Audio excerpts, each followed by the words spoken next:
এটা কোনো হুজুররা তোমাকে নিতে বলছে বা কিছু? না এগুলা দুষ্টুমি করো কেন?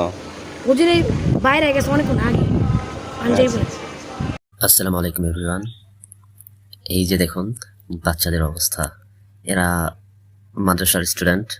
তো শুক্রবারে একটু ফ্রি থাকাতে তারা হচ্ছে একটু ফ্রি পায়, ক্লাস থাকে না।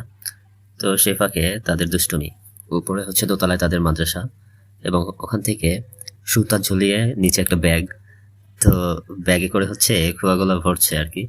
খোয়াগুলো নিয়ে মাদ্রাসার উপরে কাজ চলছে, ওখানে আর কি তুলতেছে তারা 4-5 জন। উপরে 3-4 জন আছে আর নিচে 2 জন। এখানে একটা থিঙ্ক আমরা করতে পারি যে আমরা হয়তো বাচ্চারা কোনো দুষ্টামি করছে, কোনো অনৈতিক কাজ করছে, আমরা ইগনোর করে চলে যাই। কিন্তু বাজে কোনো বিহেভ না করে জাস্ট বুঝিয়ে তাদের ভেতরে একটা যদি চিন্তা আমি ঢুকিয়ে দিতে পারি, তাহলে কিন্তু নেক্সট টাইম ওই সেম কাজটা করতে গেলে ওদের ভেতরে একটা চিন্তা কাজ করবে।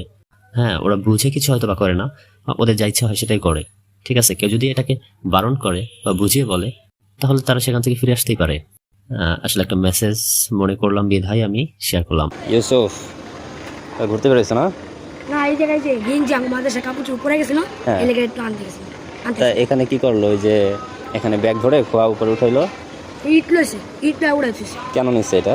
এটা জানি না, আমি ভাবছি মনে হয় কাপড় লইল, কাপড় উড়াইছে, তারপর আবার খালি নামাইছে, তো ওর ইচ্ছা করে উড়াইছে। এটা কোনো হুজুররা তোমাকে নিতে বলছে বা কিছু? না হুজুর এগুলা দুষ্টুমি করো কেন?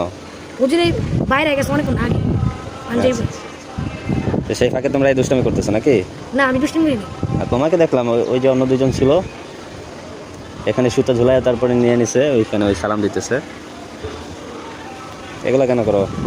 ওদের তো পাইনি, ওরা দৌড় দিছে, তুমি কিছু করো না দেখলাম।